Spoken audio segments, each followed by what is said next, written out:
Minus 69 hits. And your neighbors stop saying good morning and start thinking, how many calories is this guy worth? Food gone.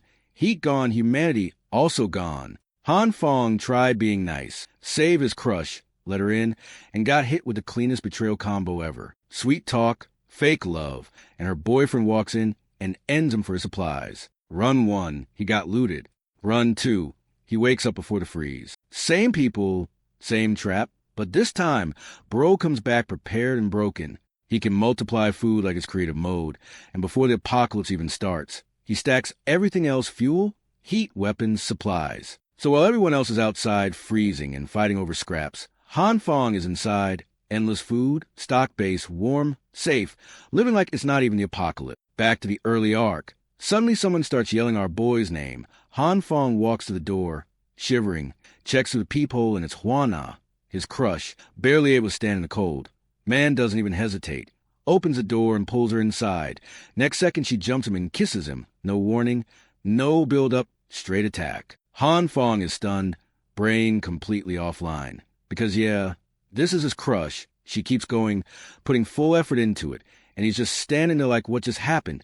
Then she confesses, says she always loved him, says after going through the apocalypse she realized he's someone who truly cares about people. And she doesn't stop there, grabs his hand, makes him feel her heartbeat, tells him she's ready to do anything with him, straight emotional physical combo, textbook setup, and our boy, yeah, he's falling for it. While he's busy imagining his life finally turn around, she presses even harder, literally rubbing her thigh between his legs, pushing him deeper into that trap.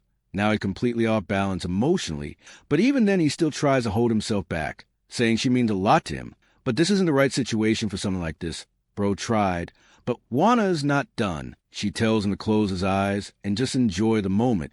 He listens, closes his eyes like an innocent kid about to receive happiness the first time. And then boom, first kiss turns into first death. Her boyfriend comes in and smashes his skull. No hesitation, no drama, just straight execution. Han Fong drops, blood everywhere, body twitching, and Hwana shocked, but not because she feels bad, just because she didn't expect it to be that brutal. Her boyfriend shuts that down immediately. No excuses in this world. Kindness is just loot waiting to be claimed, and that's exactly what they do. They celebrate finding his supplies. Meanwhile, Han Fong is lying there, drowning in his own blood, unable to move, watching the two of them enjoy the outcome. That's his final view. Betrayal fully delivered. So in that last moment, he makes it clear if he ever gets another chance. He's done being someone else's tool. No more nice guy. No more getting played. His consciousness fades. Darkness takes over. Then suddenly a warm light appears, pulling him in. For a second he thinks it's heaven. But nah, not that easy. His entire being gets torn apart in pain, like his soul is getting shredded piece by piece. Then he wakes up in his bed, sweating, breathing, alive, and immediately confused because a second ago he was dying. Now everything's normal. The world looks fine, no apocalypse. Sunlight feels warm, real warm, the kind he thought he'd never feel again. He waits, checks again, still normal. Then he looks at the calendar, June 28th, and that's when it clicks. The apocalypse is supposed to start on July 15th, meaning this isn't luck, this is regression. He's back, weeks before everything goes to hell. Same world, same timeline. But this time he knows exactly what's coming. Han Fong wakes up, and his face immediately shows that mix of shock, confusion, and what the hell just happened? Because yeah, bro just died, and now he's back, like nothing happened, but something's clearly off this time. His hand specifically won't stop glowing red. Not hurting, not burning, just glowing like it paid the electricity bill. He tries to shake it off, wave it around, nothing changes. The feeling is warm, almost comfortable, which somehow makes it even weirder. At first he thinks maybe his brain is still glitching from dying, but then out of nowhere he sneezes, and boom, the same hand switches from red to bright green. Now the confusion levels go up instantly, because this isn't just a visual change. The energy feels different, and worse, he can't control it. The glow suddenly expands, gets stronger, and he's just standing there panicking like, yo, chill. Except it's not chilling, then just as randomly as it grew, it starts shrinking back down. But unlike the red glow, this green one clearly behaves different, unstable, unpredictable. He drops down to sit, and that's when it hits him. His body feels drained, like someone just pulled the battery out of him. So yeah, green glow equals energy gone. That part is not fun, frustrated. He waves his hand again, trying to figure out, and suddenly it clicks in his head. This is exactly like those power fantasy stories he reads. Reborn MC, weird ability, probably broken as hell. At least that's what he hopes. So naturally, genius move. He grabs a knife to test it, and nothing happens, no reaction, no glow interaction. Just him standing there looking dumb with a knife like it's gonna unlock DLC. And to make it worse, his stomach starts growling because of that energy drain earlier. So now he's not only confused, he's hungry too. He checks the fridge empty. Completely empty. Great. Bro came back from death just to starve faster. Situation's getting worse. So he needs anything edible before he passes out again. Then he spots a jar of roasted soybeans. Not fancy, not exciting, but food is food. He grabs one, pops it in his mouth, and instantly the thing explodes into a full bean plant.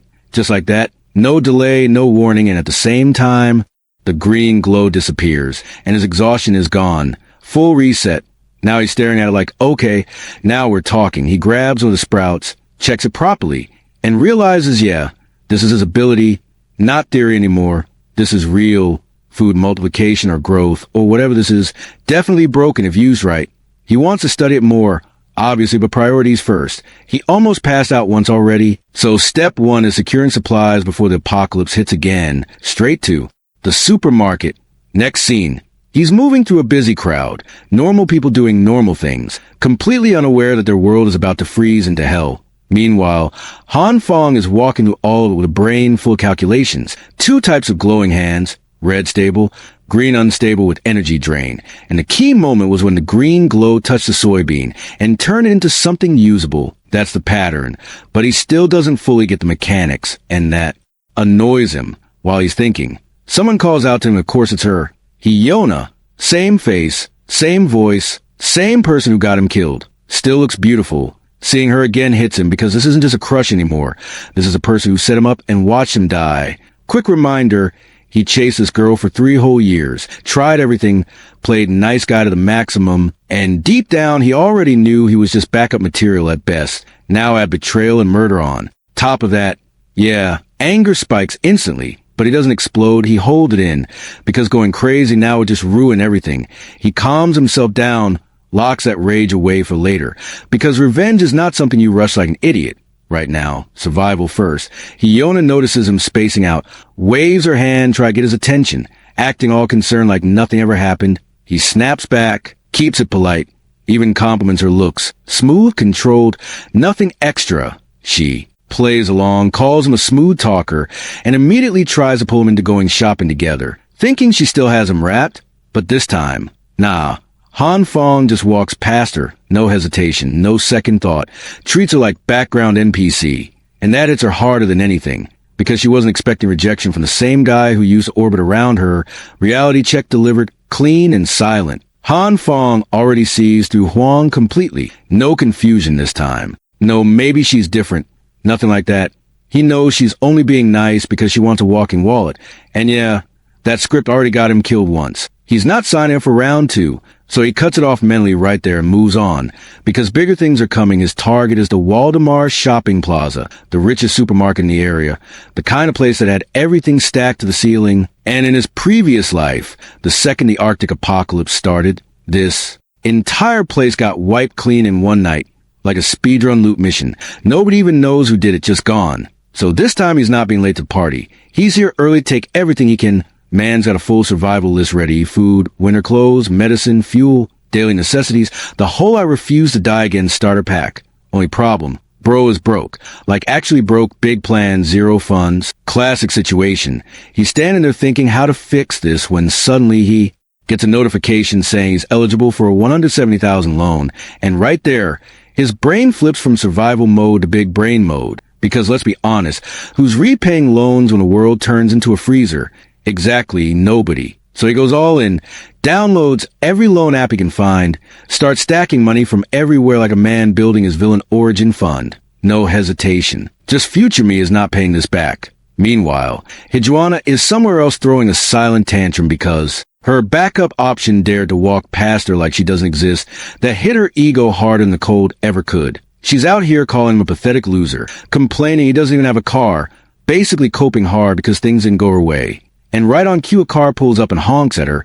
She looks over and yeah, it's Han Fong. Same guy she was just trash talking, now sitting in a car like he upgraded his life in 10 minutes. In some mood switch, he steps out, casually tells her he just bought the car, drops a line about his father making money overseas and sending him cash, and adds that he was busy taking his dad to the airport earlier. Clean, simple story, and it works. Her entire attitude flips immediately, because now in her head it's not rejection. It's, oh, he was just busy. She even apologizes for bothering him earlier, then switches into full performance mode, teary eyes, soft voice. Acting hurt, like she didn't just mentally roast him 5 minutes ago. Professional level acting. Honestly, Han Fong watches all that and plays along perfectly, calls her foolish, pulls her closer, tells her he wouldn't ignore someone as important as her, exactly what she wants to hear. And just like that, she's hooked again, thinking she's back in control. She starts suggesting going out, movies, dinner, building that same trap again, and right in the middle of it, he just dips, straight up, says he's busy, got too much stuff to carry back, and walks off like the conversation didn't matter, timing is perfect, just enough bait, then gone. Now she's confused again, looking at all the stuff he bought, wonder what he's doing, and he just shrugs it off, say he bought it because he felt like it. Then he adds one more thing, tells her he got her a present, that's it. That one line is enough. She leaves happy, thinking she secured the deal, already imagining what she's getting. Meanwhile, Han Fong is walking away with the same kind of smile. Both of them think they're playing the other, but the difference is only one of them knows the future, and he's not sharing that advantage with anyone. When the world collapses again, when everything freezes over and people start turning into animals for survival, he's going to be sitting safe, while the same people who use him before start begging. And this time, he's not the nice guy anymore. He already decided. Huanan, the guy who killed him. Both of them are on the list. Revenge isn't a maybe, it's scheduled. Because in 2 weeks, everything changes. Heavy snow's going to fall across the planet. Temperature dropping to -20 at first, then sinking lower and lower over the next month until it hits -70. At that point, going outside isn't even an option anymore, it's suicide. The entire world gets buried in snow. And from that moment on, food isn't just important, it's everything. Han Fong brings everything back to his apartment and packs it tight, clean, and covered like a pro hoarder who doesn't want to look like one, making sure nothing screams. This guy is stockpiling for the end of the world. And for the risky stuff, the heavy or suspicious supplies, he schedules night runs so nobody sees anything. Because yeah, survival is one thing, but not getting robbed before the apocalypse even starts is another. He already knows power supply is going to collapse when things go south. So he doesn't gamble on that either. He secures fuel, and not just a little, a full year's worth, because if the grid dies, his backup better not. Heating is the next problem, because once the cold hits, normal systems won't keep up. So he brings a construction crew and has his place modified, reinforced, adjusted to survive what's coming, turning his apartment into something closer to a bunker than a home. And on top of that, he sets up a dedicated storage room. Organized, hidden, easy access. By the time all that is done, July 14th is already here. 1 day left before the world decides to freeze itself into hell. And with supplies checked off, the only thing left on his list is his ability. Because even he knows stacking food alone won't carry him forever. Not in a world where everything is trying to kill you slowly with cold. So he sits down with the same soybeans he used before. The ones his power turned into actual food. And now it's time for A. Proper test. Problem is, he still doesn't fully understand what triggers the ability. So this is half experiment, half gamble. He eats, waits, checks himself, and after going through half the plate with 0 side effects, no weird reaction, nothing going wrong. He confirms it. This food is safe, meaning he can produce and consume it without killing himself, which is already huge, but the main question still stands. What actually activates that glowing hand? So he moves on to testing, opens the fridge, looks for anything else he can try. Different vegetables, anything plant-based, because so far soybeans worked. But that's just one case. Time passes. Noon turns into evening, and next thing you know, he wakes up on the floor like his body just rage quit. Bro is holding broccoli in his hand. Kitchen looks like a vegetable war zone. Stuff scattered everywhere, and his brain is barely functioning because his own power drained him again. That's the trade-off. Use power, lose energy, he eats. More soybeans to recover, and then pieces together what just happened. Before passing out, he tested multiple plants, and the results weren't consistent at all. Some didn't react. Just normal items, useless. Some like seeds behaved like the soybeans and grew into full plants instantly. And then there's a third type. The ones that straight up detonated in his hand for no clear reason, no pattern, no warning, just boom. But even that mess gives him something useful. The stuff that exploded left, behind charred material, something like coal. And that's not trash, that's fuel. It can be stored and used later for heat, which in a -70 world is basically life itself. So even the failures are kind of wins. That realization hits, and now he's locked in, focusing harder, experimenting more, trying to control it instead of just triggering random results. But every attempt drains him, and eventually he crashes again, back in the present. He's sitting there trying to make sense of it. Some plants work, some don't, some explode, and the logic is all over the place. But from all that trial and error, one thing becomes clear. The trigger isn't just physical, it's mental. The ability is tied to his consciousness, so he switches approach. Instead of brute forcing it, he calms down, meditates, tries to connect his mind with the ability, imagines a whole becoming one with nature concept, syncing his thoughts with the power. And this time, it works. When he opens his eyes, the green glow is back, stable, controlled. Exactly what he was aiming for. That confirms it. The power responds to his mental state, not just random activation. So naturally, next test he tries on meat. Because if this works, bro upgrades his entire diet instantly. But nope, nothing, no reaction, no glow effect, just dead meat staying dead meat. He tries focusing, pushing it, basically begging the ability to do something, and still nothing. That's when reality hits him again.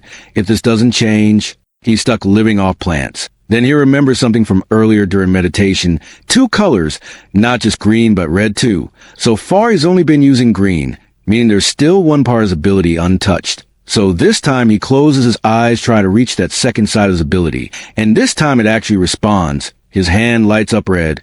And the moment it touches the meat, the thing twists into a nasty spiky blob that barely even looks edible anymore. Immediate reaction. Disgust.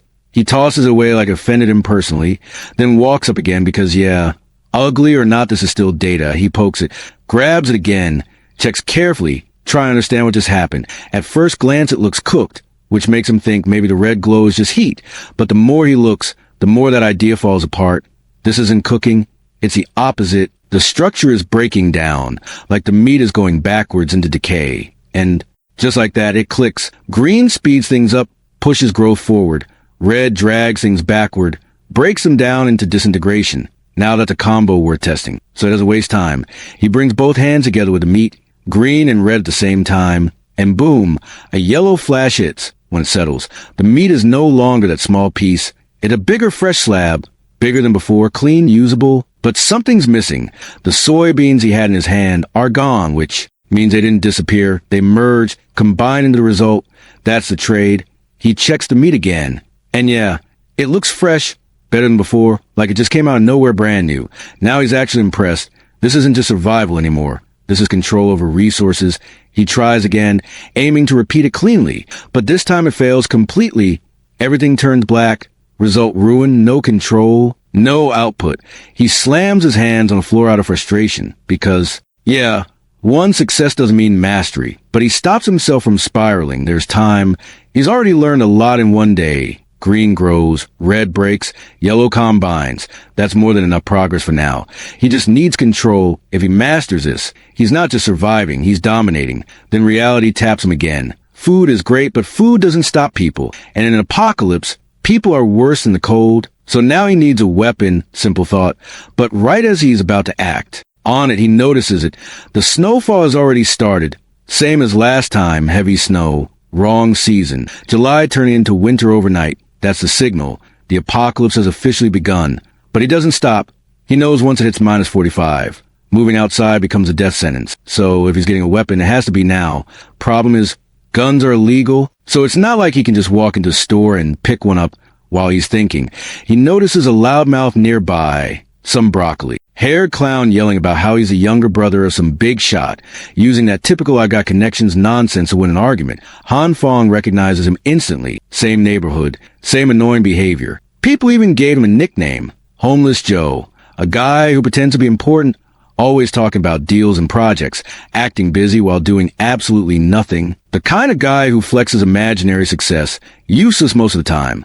But maybe useful now. Han Fong approaches him, acts like they go way back, introduces himself as Xiao Han, plays into the guy's ego perfectly. And of course, Homeless Joe falls for it instantly, apologizing for not remembering because he's been so busy doing what nobody knows, not even him.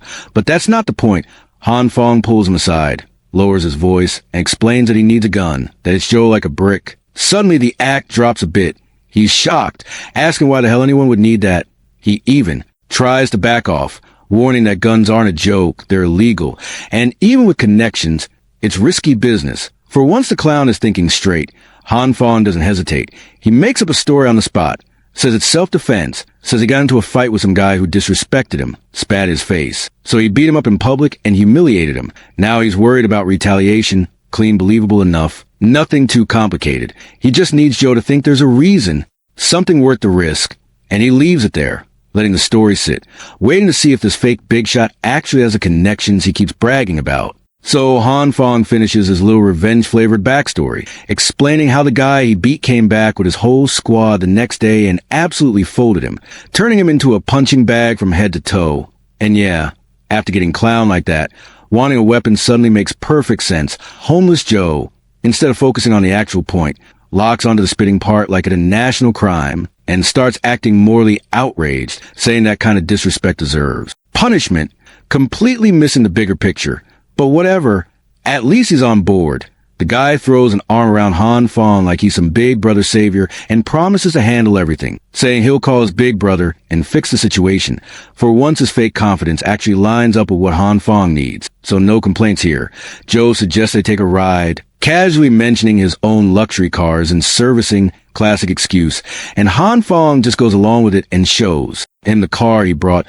The moment they get in, Joe's eyes widen. Price check mode instantly activated, and when Han Fong drops the number 700,000, this clown immediately starts acting like he just unlocked a new social status. While they're driving, Joe is already taking photos like he owns the thing, posting it with captions like it's his ride. Zero shame. Full delusion. Meanwhile, they pull up to his so-called connections, where his big brother's group is just chilling around a fire, talking about how messed up the weather is. Han Fong stops the car. Joe hops out acting like he just pulled up in his own imported beast, and the other guys actually believe it for a second, asking if that SUV is his. And this man really doubles down and says, yeah, bought it with his own money, right in front of the actual owner.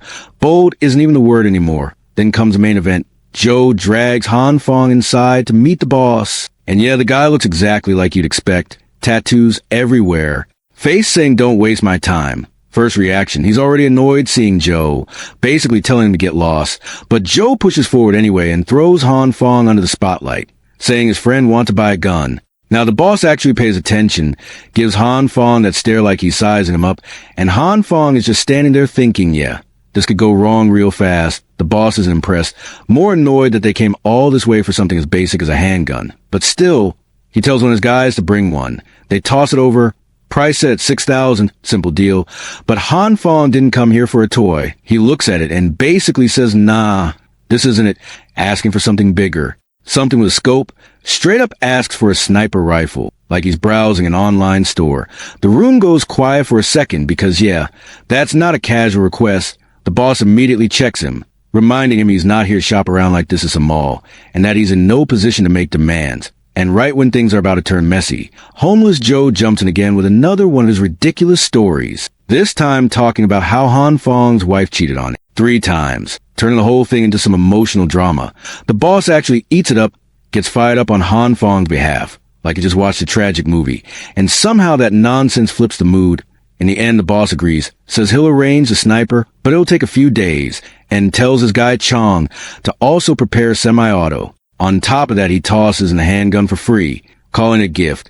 That actually catches Han Fong off guard because, yeah, he didn't expect charity from a guy like this. He plays it right, shows gratitude, and then casually drops something valuable in return. He mentions that he's got connections with the government and warns him that the weather is only going to get worse. That supplies will run out soon, so they should stock up while they still can. This time he's not joking. His tone is serious, and it lands. The boss actually listens and accepts the advice. And just like that, the deal wraps up clean. On the way back, Homeless Joe is hyping himself up like he just negotiated $1 million deal, talking about how he handled everything perfectly and how lucky it was that his brother was in a good mood today. Meanwhile, Han Fong just goes along with it, even offering to buy him cigarettes. Because honestly, for once, This walking cap actually delivers something useful. Homeless Joe starts off acting like some generous saint, nodding along like, yeah bro, I got you. But the moment Han Fong mentions a reward, this man's morals immediately evaporate, and he casually asks for 8 cartons of cigarettes like he's negotiating a business merger, instead of helping a guy with a broken leg. Priorities completely cooked. While Joe is busy calculating how many packs he can flex later, Han Fong is already mentally checking off his apocalypse list: food, fuel, weapons, base, everything lined up. Only thing left is mastering his ability and fixing the food situation. Then it's smooth sailing, or at least that's what he thought, because karma clearly said not today. Mid-walk, bro suddenly slips right in front of Joe and hits the ground hard, and this isn't some light fall either. His leg is instantly done, pain shooting through him while he's just sitting there trying to process how his perfectly planned life just got sabotaged by gravity. He hands over the car keys, telling Joe to drive them to hospital. Simple solution, except this genius quietly admits he doesn't even have a license. Of course he doesn't. So now instead of a smooth ride, it turns into a tragic buddy scene where Joe tries to support him like a broken shopping cart, and Han Fong immediately rejects that suffering and calls a taxi because he'd rather pay than experience whatever this is. Cut to the middle, chaos everywhere, snow getting worse outside, people flooding in, and right at the center of it is a head nurse, Jean Yen, running the night shift like she's carrying the whole building on her back. She's watching the snow pile up while getting called left and right because the place is understaffed. And meanwhile, Han Fong gets a confirmation. He didn't want fractured leg, 1 hour observation, meds after that, perfect timing. Man prepared for another world, but got countered by a slippery floor. Joe's still playing businessman. Dips out saying he's got deals to handle, leaving Han Fong alone with a busted leg and zero support. Classic. Now the hospital is packed, lines everywhere.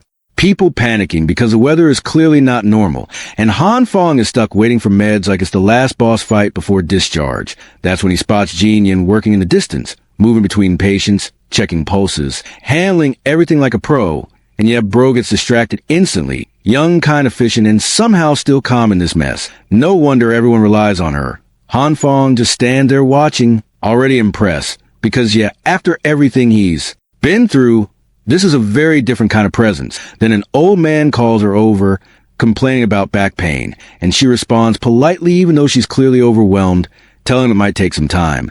But this guy isn't here for treatment. He's here being a creep, while she's focused on helping him. He sneaks a camera under her to take photos, and she doesn't even notice because she's actually doing her job properly. She promises to come back with an x-ray later.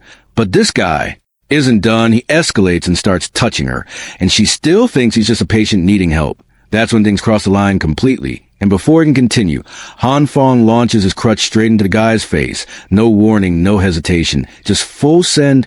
The old man drops. The nurse gets startled, asking if he's okay. And Han Fong casually apologizes. Say he doesn't know how to use a crutch. You're right. While the guy is panicking, Han Fong grabs his phone, and the moment he sees a photo in the gallery, his expression changes completely. That comac drops instantly. He calls him out on the spot, exposes everything, and threatens to call security, saying it'd be better to lock him up than let him roam around doing this again. He doesn't hand the phone back either. Makes it clear that if this guy tries anything again, that photo is going public. The old man is stuck, can't argue, can't fight back, just forced to sit there after getting exposed like that. And for once someone actually shut him down before he could get away with it. The old man doesn't even try to argue anymore, he just bolts. Yeah, the same guy who was crying about back pain a second ago suddenly unlocks Olympic sprint mode and disappears out of the hospital like his spine just got factory reset. Even Jean Yen is standing there confused at how fast that injured patient recovered. Meanwhile, Han Fong is just looking at the situation like, some people really think the world runs on stupidity. He shows her the photo straight up, makes it clear what that creep was doing from the start, and hands her phone so she can deal with it properly. Jean Yen is genuinely grateful, takes the phone, but then her brain catches up and she realizes, wait, wasn't his leg broken? And that's when reality hits Han Fong too. Adrenaline wears off, pain kicks in like a truck, and bro immediately starts yelling because, fractured leg plus hero moment equals consequences. A bit later, she patches him up properly, does her job clean, and now the pain is manageable again. She thanks him sincerely, promising she won't let anyone take advantage of her again. But while she's saying all that, his foot is literally pressed against her chest because of the way she's treating him, and Han Fong just quietly concludes, this girl is still way too naive for her own safety. Before anything else happens, She gets called again, runs off in a hurry like the overworked MVP she is, reminding him to come back in a week for a checkup. Han Fong just watches her leave and already knows that follow-up is never happening, because in 1 week, the world is cooked. He leaves with that thought sitting heavy in his head. Next day, things escalate fast. The weather goes from bad to worse. News everywhere. Temperatures dropping globally. And now even places like Dubai and Egypt are getting hit with heavy snow like the planet just forgot how geography works. Experts from dozens of countries rush into emergency meetings trying to explain it. And they go with the usual safe answer. Temporary phenomenon. Will pass soon. Stay indoors. Basically calm the public down before chaos starts. Han Fong hears all that and just mentally laughs it off because he already knows it's complete nonsense. Same lie he believed last time. Same setup before everything collapsed. Not this time, though. This time he's chilling in his modified room. Heater running. Supplies stacked. Fully prepared. Outside, the world is panicking. Inside, he's basically in premium survival mode. Meanwhile, the building group chat turns into a battlefield. Residents are losing it, complaining about the cold, saying they can't stay warm, demanding the property management fix the situation like they got control over the weather itself. And right in the middle of that chaos, one anonymous message drops the truth bomb. Ice Age apocalypse is coming. Snowstorm isn't random. It's something happening from within the earth that instantly catches Han Fong's attention. That's not normal knowledge. That's not something random people should know right now. His brain immediately flags this mystery person as a problem, because he was supposed to be the only one with this information. Now suddenly someone else is speaking like they've seen the same future. The chat keeps spiraling. Residents turn into an angry mob, blaming management for everything, threatening refunds, acting like snow is part of the maintenance package they paid for. Property management is panicking on the other side, apologizing nonstop at having zero solutions, because obviously they can't fight a blizzard. People aren't hearing it though. They just want someone to blame. Han Fong watches, all of it like background noise, already done with these pointless arguments. To him it's obvious. No one here understands what's coming. Then one guy, Zhang, steps in with actual common sense, telling everyone to calm down, saying they should help each other instead of making things worse, because natural disasters aren't something management can control. Finally, one person using their brain. But of course, not everyone likes that, because when panic hits, logic is usually the first thing that dies. These residents don't just disagree with Zhang. They straight up jump him for it, acting like he committed a crime for using common sense. Instead of calming down, they start calling him out like he's siding with management, when the guy is literally just saying arguing won't melt snow. Zhang keeps trying to explain he's not taking sides. He's just being realistic. But logic and panic don't mix. And this crowd clearly chose panic. Their only goal is simple: clear the snow so they can go shopping, because starving isn't part of their life plan. Zhang still tries one last time, pointing out that even if they clear the entrance, the roads outside won't magically be usable. So walking might be the only option, since clearing paths is way easier than clearing entire roads. Basically, the only guy thinking ahead gets treated like a villain. Han Fong watches all this and instantly recognizes the wise speaker vibe. And yeah, his expression says it all. This isn't their first time crossing paths, and it clearly didn't end well. Then another guy jumps into the chat. No speeches, no philosophy, just straight facts. If you want food, get outside and start clearing it yourself, because talking isn't going to fix anything. Drops the message and logs off like a boss. That blunt attitude actually works better than logic, because now people start moving. Another guy volunteers, and slowly more residents join in, even the ones who clearly don't look built for snow labor. Survival finally beats ego, and of course Huna shows up. Han Fong sees her name and already knows something's off, because her suddenly volunteering isn't charity, it's strategy. And yeah, exactly that. She steps in looking helpful, but it's just bait. The moment guys see her out there, they start stepping up, doing the heavy work, while she conveniently participates from a safe distance. Classic move, maximum benefit, minimum effort. Han Fong logs off with that exact expression of yeah, she's still the same. Because nothing about her has changed. Then she messages him, not because she cares, because she knows the old version of him would have folded instantly. She asks for food supplies, throwing a seductive picture to push her luck, try and play the same game again. Han Fong sees it, rates the effort mentally, but that's about it. Broken leg aside, even if he could move, he's not that guy anymore. So instead of playing along, he sends back a reply that hits her nerves directly, and it works. She's instantly irritated. The plan backfires, and for once she's the one annoyed.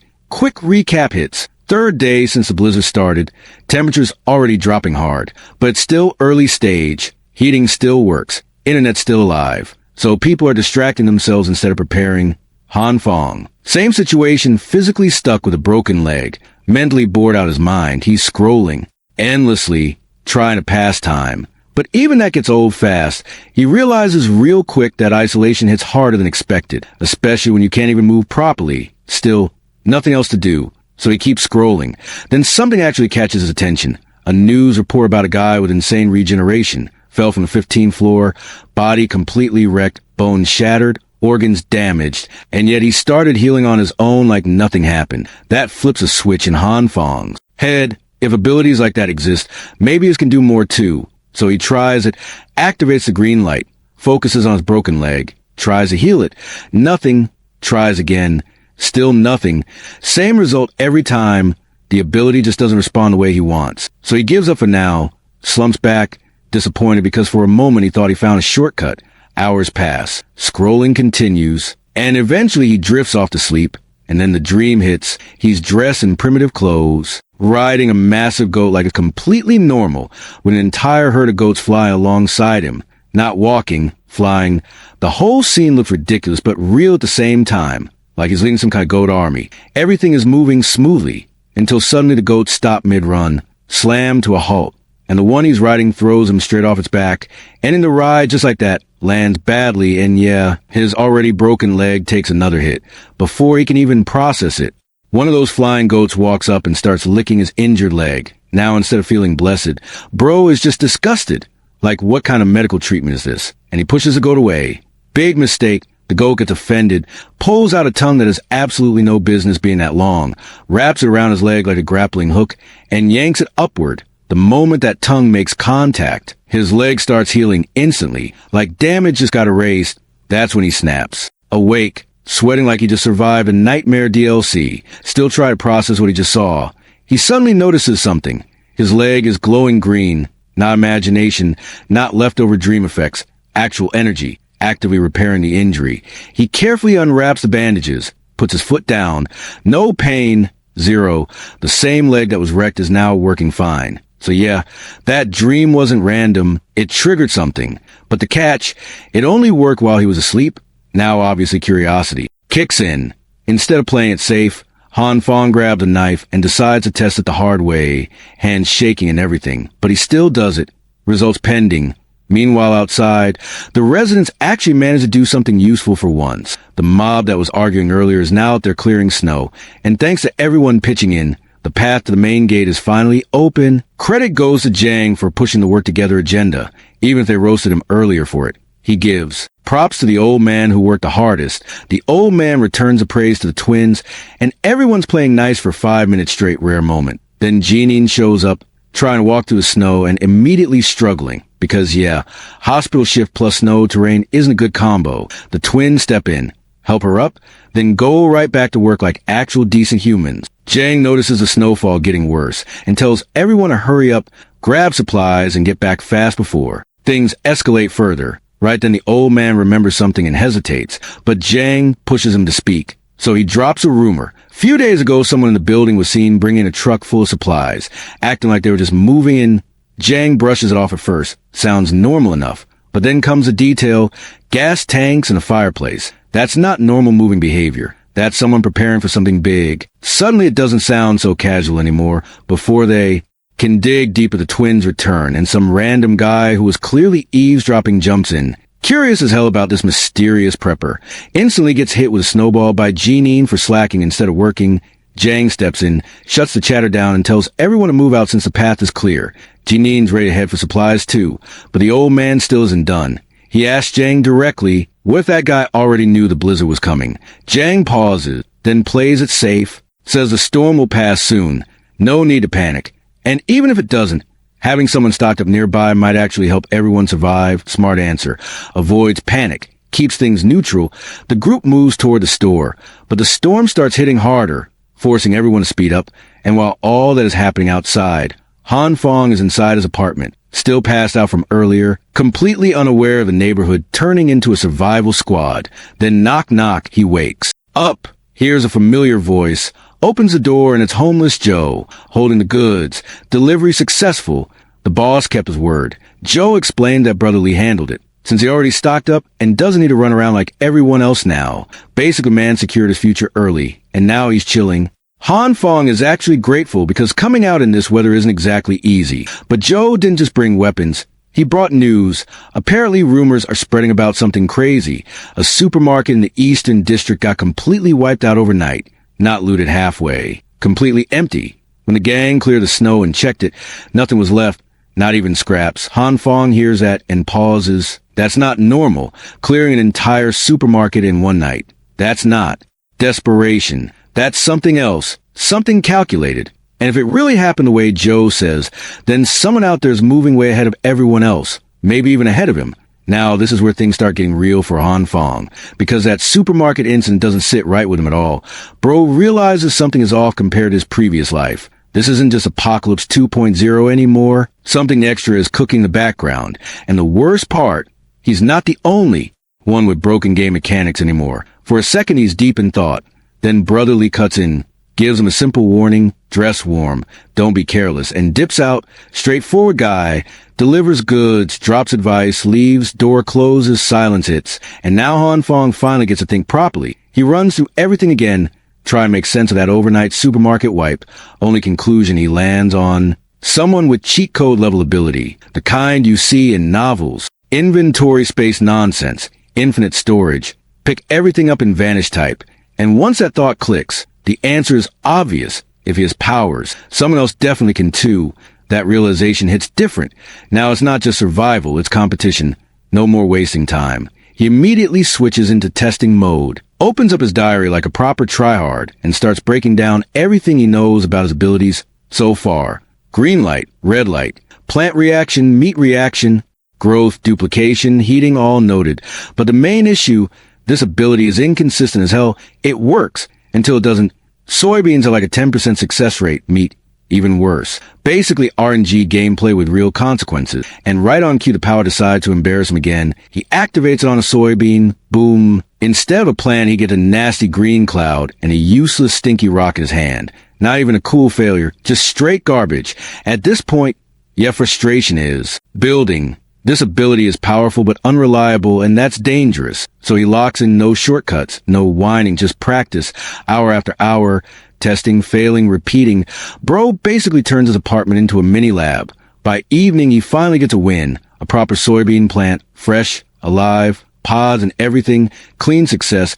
But it wasn't easy. He's sweating like crazy, energy drained. But he finally cracked part of the system. And here's the key discovery. This ability isn't random. It's timing-based. The green energy isn't constant. Different items need different durations of exposure depending on their nutritional value. If you stop too early or go too long, you fail. And when you fail, you get that same burnt, useless rock. So basically, it's not just power, it's precision. And then it clicks for him. This isn't just power usage. It's like a rhythm game. You have to hit the exact timing window. Too slow, too fast. You lose. Perfect timing. Success. Up, down, left, right. Except instead of buttons, it's energy flow and control. Catch the right moment. Stop at the critical point, and boom, you get results. Now that he's got plans somewhat figured out, he moves on to meat, and instantly realizes this is a whole different level of pain. Same concept, but way harder.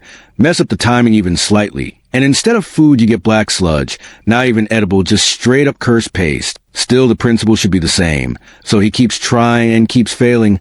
Chicken leg after chicken leg. Boom, gone. Explode, melt, turn into garbage, repeat, no progress, just failure stacking up. The process is way more sensitive than plants, and every attempt drains him more.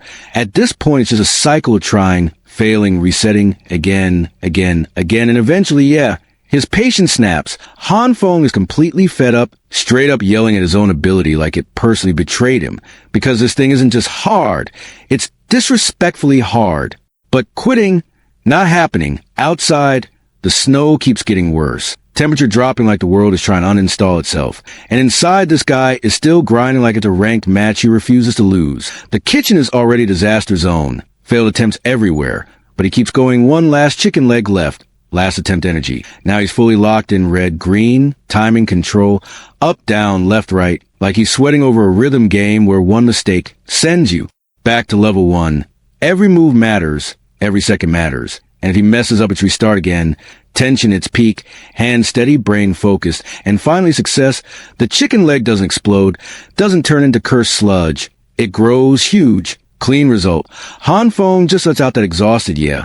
Worth it type energy and drops to the floor, completely drained but satisfied. After all that suffering, he finally cracked meat synthesis. That's not just progress, that's survival secured on another level.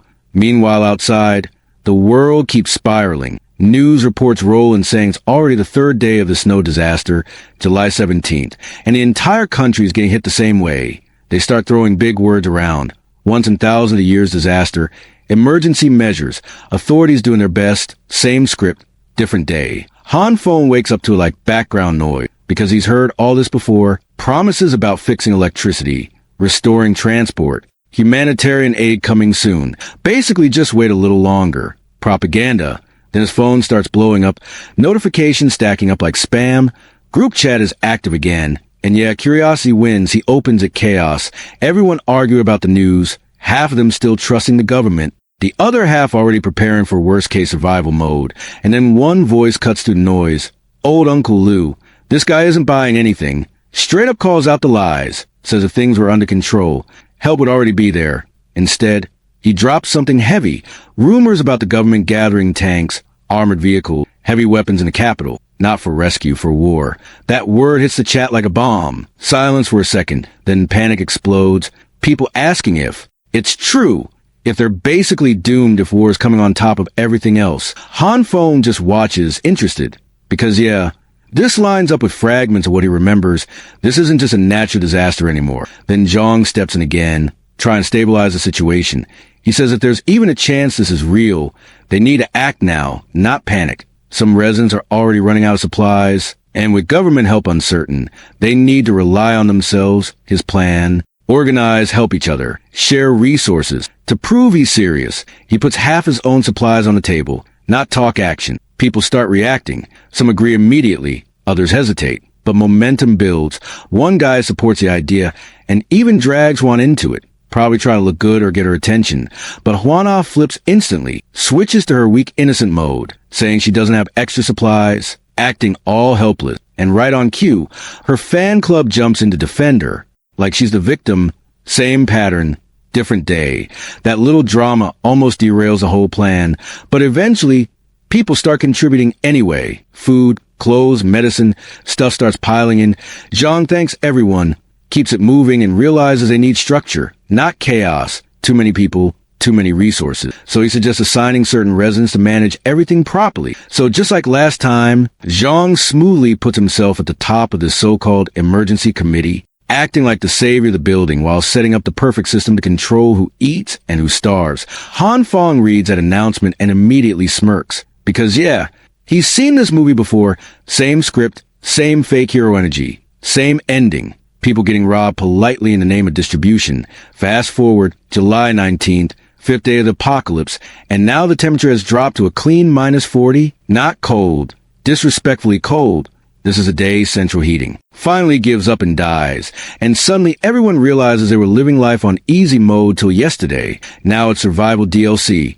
People start panicking, trying anything, tiny fires, random setups, just to not freeze inside their own homes. And yeah, just like before, it's only getting worse from here. Meanwhile, Han Fong, living like a final boss, failed experiments turned into charcoal fuel, fireplace running perfectly, table stacked with cola and strawberry cake, like it's a normal evening. And this guy is chilling playing single-player games while the outside world is getting deleted.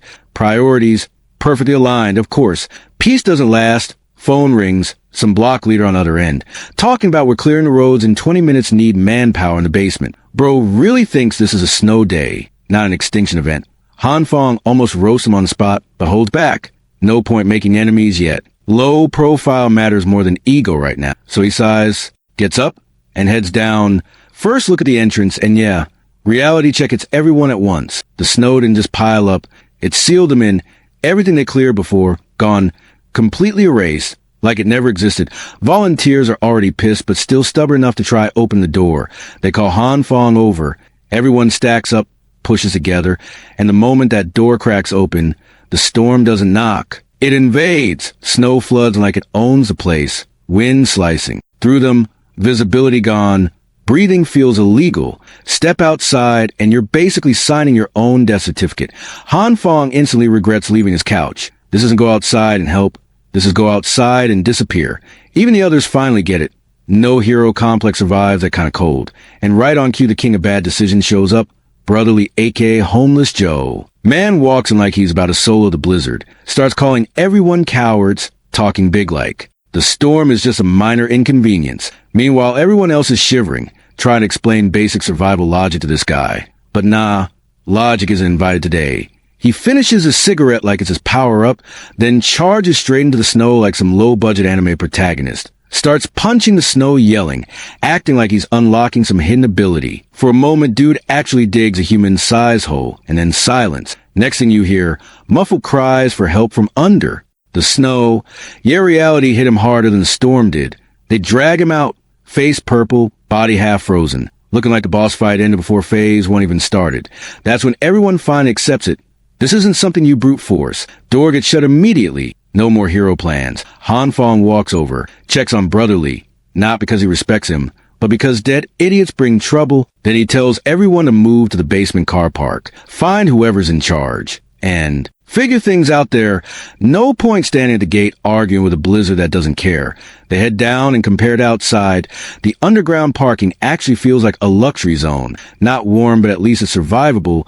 Above ground is hell. Down here, just a waiting room before things get worse. Down in the basement, Mr. Jang is already in his natural habitat. Center of the crowd, calm face, soft voice, looking like the kind of guy people trust way too easily. Reports come in from the lobby, and he immediately decides the snow clearing operation is off for now. And just like that, he redirects everything toward the basement car park, turning it into the official donation and collection point. Smooth move, too smooth? Han Fong stays in the back, quiet, just watching. Because first time seeing this guy in person, but he already knows exactly what kind of leader he is. Polite voice, kind face, and a brain that's already calculating other people's supplies like it's his inventory. Jang starts praising everyone, talking about how generous the residents are, how these donations will save lives, how unity is their strength, and the crowd eats it up. People are smiling, feeling good about themselves, thinking they're building some kind of survival community. Meanwhile, Han Fong's just standing there like, keep smiling. You'll regret that donation real soon. Because unlike them, he's already seen how this Unity arc ends. Brotherly, still shaking from his failed main character moment earlier, decides he's had enough of the day and dips out after saying goodbye. And that's when Han Fong notices her, the same nurse in the hospital, Jin Yen Su, standing out instantly, not because she's trying, but because she's just naturally noticeable, cute winter onesie, carrying a stack of boxes way too big for her, walking like she's one bad step away from disaster. And of course, disaster shows up on schedule. She bumps into a few guys, loses balance, and just when gravity is about to claim another victim, Han Fong steps in and catches her clean. Perfect timing. He asks if she's okay. She opens her eyes, thanks him, and then recognizes him. Now it clicks. Hospital guy, broken leg guy, which immediately turns into confusion. Because last time she saw him, he wasn't exactly in catching people mid-fall condition. Han Fong's brain starts buffering. He stumbles through an explanation about fast recovery since childhood, weakest excuse in history. But lucky for him, she's not built for suspicion. She just accepted like, wow, that's amazing. No further questions asked. Pure innocence, zero detection system. He offers to carry her boxes. She hesitates, says they're heavy. But he insists, because obviously he's not about to let that moment go. She finally hands him over, and instantly, reality punches him. These boxes are heavy, not normal heavy. Suspiciously heavy. He asks what inside, and she explains they're medical supplies she's donating. Even admits they might be too much for one person. And now he's stuck holding them, but bro's not complaining. Give him double the weight. He's still walking straight, if it's for her. Meanwhile, she keeps reminding him not to push himself too hard, saying she's actually pretty strong herself. When he asks about it, she gets a bit guarded, drops a vague line about there being a reason, something that happened recently, then immediately backs off, apologizing like she said too much. That little slip? Han Fong clocks it instantly. They keep walking, talking, and she finally asks his name. He introduces himself. She smiles and gives hers. Jin Yen Shu. And that smile hits hard in the cold outside. For a second, bro is just gone, completely distracted. But then comes a follow-up question, what does he do? And he answers honestly, unemployed? Yeah, perfect timing to fumble before the moment can fully die. Some impatient dude barges through, bumps into her, and she loses balance again, this time falling straight onto Han Fong. No saving pose, no heroic catch, just full contact. She grabs onto him to stabilize, and yeah, her body presses right into his arm. Bro freezes, completely still, brain off. Moment on. She immediately pulls back, apologizing, flustered, while he tries to respond like a normal human being. But let's be honest, he's still processing what just happened. That moment could have actually stayed clean, smooth intro, decent chemistry, maybe even a normal human interaction for once. But nah, disaster arrives right on cue, and her name is Huyana. Looking half dead from hunger and cold, she drags herself in like a walking red flag with frostbite, and the first thing she does, latch onto Han Fong like she found her personal food supply again, straight up pressing herself against his arm, asking who the pink-haired girl is, like she just caught him cheating in a relationship that never existed. June instantly senses the awkward energy spike and nopes out the situation. She grabs the boxes back, says she just needs to log the supplies, and dips toward the donation area, and just like that, Han Fong watches a perfectly decent interaction walk away while this parasite clings onto him again. He asks what she's even doing here, and she spins it instantly. Came for supplies, was worried about him. Notice he's been quiet.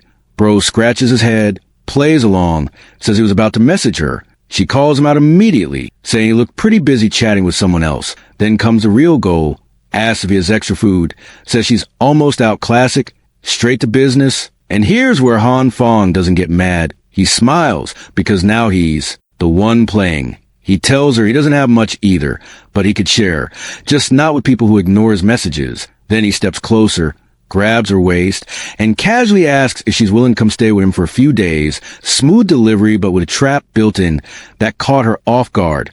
For a second, she actually loses her composure, then immediately resets, pushes him away, and switches back to her acting mode. Soft smile, controlled voice, says if he wants to talk, they can. Just do it online. Clean rejection, wrapped nicely. Han Fong doesn't push it, turns around like he's done, starts walking off. That's when desperation kicks in. She grabs him, stops him, starts talking about how he's changed, how she's always been serious, how she doesn't want people thinking she's using him for money. So she just needs time, full performance, puppy eyes included. And yeah, if this was his first life, he folds instantly. But this time, he's just watching the act because he's already died once to the same script. Now he's not here to believe it. He's here to expose it. He thinks it through fast. No need to go hunting for her boyfriend. Last time she brought the guy to him herself. So this time he'll just let history repeat, but with better preparation.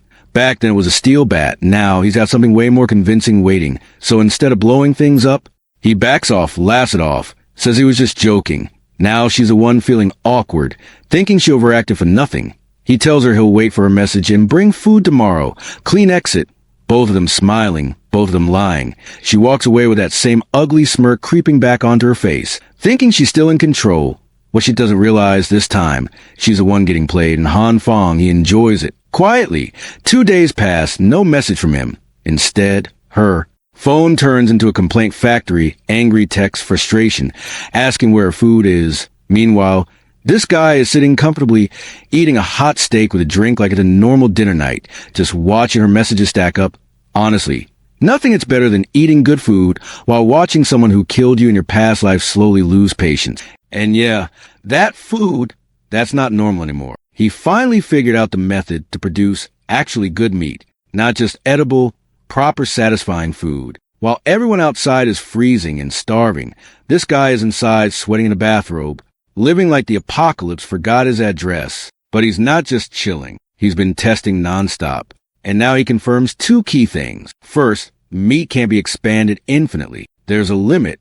Second, reproduction. That part is no cap. Same logic as the soybeans grow, split, reuse, half for consumption, half for replication. And once he applies the red and green energy properly, the result is clean. Half a steak plus soybeans turns into a full piece again. So yeah, while everyone else is worrying about survival, Han Fong already solved food. And now, he's just waiting for everything else to catch up. Now that the method is locked in, Han Fong just loops the process like a cheat code. Half steak, soybeans, red and green energy, repeat. And yeah, that's basically unlimited food secured. After testing it again and again, he confirms it properly. Food is no longer a problem for him. Not survival food, actual good food. Meanwhile, the rest of the world is negotiating with starvation like it's a daily meeting. Fast forward to August 2nd, day 19 of this frozen nightmare, and the situation outside has officially gone insane. Even places that should never see snow are now buried under it. The islands near the equator, sitting at -42, ocean freezing in real time like someone hit pause on nature, ice layers thick enough to walk on, the kind of stuff that makes scientists look useless on live TV. Han Fong watches all this from his setup, sipping wine like it's a documentary, and just scoffs because what they're showing, that's the toned-down version. Reality is worse. Then suddenly, boom, a loud explosion in the distance. He moves to the window, pulls the curtain, and spots a building burning. That's the 7th one in just a few days. No explanation, no pattern, just chaos stacking up. And on top of that, more military helicopters fly around the city like something bigger is happening behind the scenes. Nobody knows what's going on. And that's exactly what makes it worse. Down in the basement, things aren't any better. The survivors have basically turned it into a marketplace for desperation. People trading whatever they can, arguing, exploiting each other. And right in the middle of it, Mr. Zhang is still playing his role. Calm voice, kind face, handing out resources like a saint, while controlling everything behind the curtain. Today, Han Fong decides to step into that mess himself, not because he wants to help. Yeah, not happening, but because he needs information. The moment he leaves his room, the cold hits him instantly, like a reminder that outside his little fortress, the world is still trying to kill him. He already regrets coming down, but he pushes through because something important is coming. He remembers it clearly, a rebellion that started from this exact place. So he observes, quietly, lines are long, way too long. That tells him everything. People are running out of supplies fast, and at the front, one guy is already losing it, complaining about how he donated multiple boxes, but is now getting scraps in return. Just a canned item and a sausage. That's it. Zhang responds smoothly. Of course, equal distribution, fairness, unity, all the right words. The guy demands his stuff back, but that's not happening. Zhang sifts the angle immediately, talks about the bigger picture, promises future compensation. Money later when things stabilize. But yeah, money later means nothing when you're starving now. And just like that, the crowd flips. Instead of supporting the guy, they start attacking him, calling him shameless, telling him to move along, acting like he's a problem for wanting more food for his family. Mob mentality kicks in hard. All under the influence of that committee. Han Fong just watches because he already knows both sides are playing dirty. The committee won't return anything, and the crowd is hiding behind fake morality. Everyone's acting righteous until hunger gets personal, and then the legend returns brotherly, except this version completely nerfed. The guy who was punching snow like a maniac earlier now looks like he lost a fight with reality itself. Thin, shaky, face-trained, barely holding together. Han Fong sees him. And yeah, it's obvious. This man is not okay.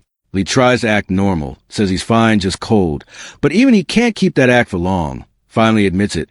He's struggling. No food left. Just drinking water to suppress hunger. Brotherly finally admits the truth. Back when everyone was playing charity hero, he dumped most of his supplies into that committee, thinking the storm would end soon. Now the storm didn't end, his food did. And those tiny rations they hand out, yeah, not even enough to keep a grown man standing. Classic case of generosity speedrunning into starvation. Han Fong listened, already seeing the opportunity. He pulls it closer and quietly offers a deal. Small job, simple task. And in return, for packs of instant noodles and 2 sausages. That's it. In this world, that's not a snack. That's a contract. Brotherly pulls back like he just heard heaven calling his name. This man almost cries. He thinks Han Fong is just being a good little bro trying to help him survive. Meanwhile, Han Fong is calculating like, businessman, cheap investment, long-term benefit. He grabs him, promises loyalty like he just signed a lifetime agreement, and says he'll handle whatever job it is, food later, job first. But hunger hits harder than loyalty, so he heads straight to line up for rations. Han Fong watches him go, satisfied. For price of some noodles, he just hired himself a full-time information collector. No more freezing trips downstairs for intel. Efficient, slight guilt. Maybe enough to change his plan. Not even close. Everything's smooth until fate decides to throw hands, literally. He hears his name, and before his brain even processes it, smack, it clean slap across his face. No warning, no build-up, just impact. And yeah, it's her, Hyona. That's her version of hello today. Han Fong stands there stunned, not because it hurt, but because the audacity is insane. She's yelling now, loud enough for everyone to hear, calling him useless, angry in reply to her messages, making sure the whole basement audience gets the show. He just freezes for a second, because this is new. In his past life, she used him. This time, she's publicly disrespecting him too, and she's doing it like she still owns him. Anger spikes instantly. Fast, sharp, but he doesn't explode. He breathes, cold air fogging up and switches modes. Acting mode. He apologizes, calm voice, serious face, tells her his supplies got stolen, says he left the food outside his door for a moment to grab keys, came back and everything was gone, claims he searched but found nothing. Clean story. She doesn't even question it properly, just switches focus immediately, asks if he still has food left. Not concern, not sympathy, just inventory check. He says yes, barely. Enough for a few days if he eats once a day. And just like that, her face changes. Again, back to sweet mode, smiling soft voice, acting like she cares, then drops the real line, suggests they split his remaining food, and survive together by eating one meal every 2 days. Yeah, that's not partnership. That's daylight robbery with emotions attached. Han Fong just looks at her internally done, but externally smiling, because to her he's still the same tool, and he lets her believe it. He agrees, plays along perfectly, promises to share equally. Even when she pushes for food right now, he delays it, says he needs time to pack. She buys it, smiles, says she'll wait tonight, leaves thinking she secured a survival plan. Han Fong waves her off politely, already planning something else entirely. Fast forward to evening, 8 p.m., she's already messaging him. No reply. 930, she's outside near his floor, waiting in the freezing hallway, shivering, alone, desperate, with the elevator, dead after weeks of neglect. Hyuna doesn't even get the luxury of pretending if she wants that food she's climbing. No shortcuts, just stares and regret. She swallows whatever pride she had left and starts dragging herself up the staircase, step by step, already shivering before she even hits halfway. The cold is biting. Her body's weak from days of barely eating, and every step feels like it's draining the last bit of energy she has. But desperation is a strong motivator. 16 floors. Yeah, for food she's doing it. By the time she's climbing higher, even the emergency lights decide to give up, leaving the upper floors dark and quiet in the worst way possible. The kind of silence that makes every little sound feel suspicious. Then she hears something, stops, nervous, calls out, asking who's there. Answer comes flying. A black plastic bag drops straight down from above, aimed perfectly at her head. She freezes. No reaction, no dodge, just standing there waiting for impact like her. Brain lag. The bag hits, loud, and right on cue the lights flicker back on. White dust bursts everywhere, filling the stairwell. She's covered, head to toe in flour. And right in front of her, Han Fong. Casual as ever, he claims he just woke up, rushed down after seeing her messages. And when the lights went out, he accidentally dropped the flour bag. Total accident. Absolutely believable, completely fake. She's standing there, covered in flour, cold, disgusted, barely holding her expression together as that sweet mask starts cracking for a second. Meanwhile, Han Fong is internally enjoying every second of it. This was an accident. This was scheduled. And he's not done. He lifts another plastic bag and tells her he packed up his remaining food for her. She checks inside. And yeah, it's trash, moldy food, rotten meat, stuff that looks like it should have been thrown away days ago. Straight garbage. Han Fong scratches his head, acting clueless, saying he worked hard to keep these. Leftovers. Then flips it instantly. Acts offended. Tells her to give it back if she doesn't want it. Now she's stuck. Because starving it's harder than pride ever will. She grabs the bag back fast. Says she wants it. Han Fong just looks at her. Really looks this time. The same girl he used to chase. The one he thought was untouchable. Standing here covered in flour. Digging through rotten food like it's treasure. She doesn't even pretend anymore. Starts rummaging through the bag right there. Looking for anything edible. Even grabs the leftover flour like she just hit jackpot. Same flour she got blasted with a minute ago. No thanks. No goodbye. Just turns and leaves. Han Fong doesn't care. That garbage bag. That's not kindness. That's payback. And if it messes up her stomach for a few days, even better. Showering in this cold. Not happening. She's walking around like that for a while. He heads back satisfied. But then something feels off. Subtle movement behind him. He doesn't react immediately, just keeps walking like nothing's wrong. Reaches his door and then perfect timing. He turns the tables, slips behind the door, waits, and the moment the shadow follows, he grabs him hard and slams him down. Straight aggression, ready to throw a punch, then stops, because it's not who he expected. It's a girl, messy hair, half-asleep expression, thick glasses, just staring at him like her brain hasn't even loaded the situation yet. No panic, no scream, just blank Hanfang. Pauses, confused now. A stalker? Sure, but not the kind he imagined. She doesn't say anything, doesn't react, just looks at him. Now he's curious, because someone following him at this hour isn't random. And silence like that, that's not normal either. So yeah, if she won't talk, it's gonna make her. Hanfang tries a direct route first, threatens her, tells her he'll strip her coat off right there in the freezing cold. If she keeps playing mute, harsh but effective. Not even close, the girl. Doesn't flinch, doesn't panic, doesn't even blink differently. At that point, he's done entertaining it, no reaction, waste of time. So he lets her go with a warning, basically telling her next time she won't get this kind of mercy. If she keeps spying on him, simple, end of interaction, or at least, that's what he thinks. He turns to leave and suddenly feels a tug on his sleeve. Yeah, she's not done. He looks back, confused now. This girl hasn't said a single word, but she's grabbing him like she's at unfinished business, still silent, still staring. Hanfang tells her to stop that creepy staring and either speak or leave. But again, nothing, no defense. Instead, she just points somewhere and starts pulling him along. Now even he gets it. She's trying to show him something. So he follows. They reach her room, and the moment he steps inside, the difference hits instantly. Warm, bright, comfortable, completely disconnected from the frozen hell outside. Hanfang pauses for a second, genuinely caught off guard. Then he looks around. Boxes everywhere. Stack supplies filling the space. Sure, some are empty and there's trash scattered around. But that's not the point. The point is, she has this much left weeks into the apocalypse. That's not luck. That's preparation. And now Hanfang's thinking the same thing. This quiet, expressionless girl, she might not be as random as she looks. Hanfang directly asked her if she somehow knew beforehand that the ice apocalypse was coming. Surprisingly, the girl finally decided to speak. She explained that she had personally done calculations and research which predicted a future ice age. Turns out she was the same strange person who kept posting warnings in the community chat before the disaster started. Hanfang obviously had no clue what she was talking about. To this man, knowing the future usually meant cheat abilities and regression powers. Not. Somebody solving equations in their bedroom like a sleep-deprived scientist. Still, he knew she definitely didn't bring him here just to explain climate calculations. And he was right. The girl showed him multiple screens filled with CCTV footage. Every monitor in the room was focused on Hanfang. One clip showed him carrying stacks of supplies into the elevator while casually digging for treasure in his nose. Another showed workers delivering piles of gas cans into his apartment. Another had Brother Lee bringing over the gun case. Turns out the girl had been spying on him for a long time.